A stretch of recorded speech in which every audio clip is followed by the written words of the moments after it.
بسم اللہ الرحمن الرحیم۔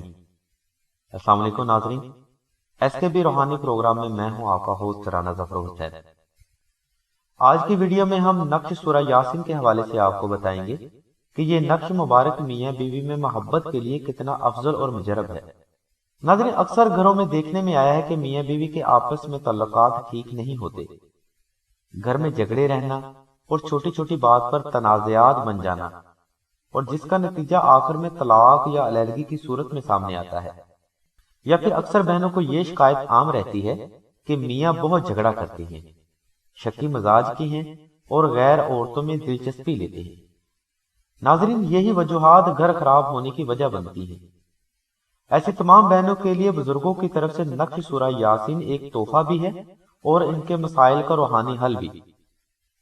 بزرگ یہ نقش مبارک رمضان شریف کے آخری عشرے میں اپنے ہاتھ سے تحریر فرماتے ہیں، اس لیے یہ نقش مبارک اپنے اندر بے پناہ فضائل اور برکات رکھتا ہے، اور ان بہنوں کے لیے بڑا مؤثر اور افضل ہے جو اپنے گھروں میں لڑائی جھگڑے اور غیر عورتوں کی وجہ سے ہونے والے فساد کی شکایت کرتی ہیں۔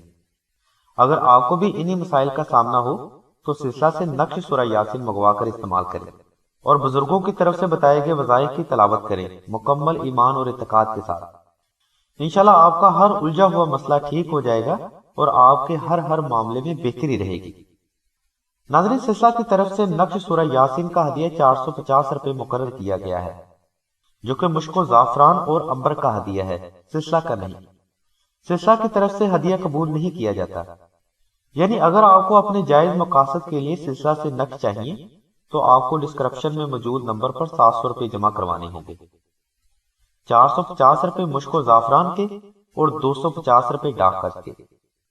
ناظرین، اگر کوئی بہن یا بھائی صاحب استطاعت نہیں ہے اور اسے اپنے جائز مقاصد کے لیے سلسلہ سے یہ نقش درکار ہو تو ایسے افراد کو چاہیے کہ وہ 2000 بار درود ابراہیمی پڑھ کر سلسلہ کو اطلاع کرے۔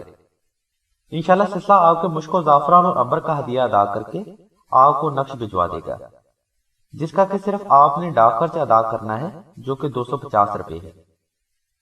اللہ تعالیٰ کی ذات پاک سے دعا ہے کہ ہم سب کو دین صحیح سمجھنے اور اس پر عمل کرنے کی توفیق عطا فرمائے۔ آمین ثم آمین یا رب العالمین۔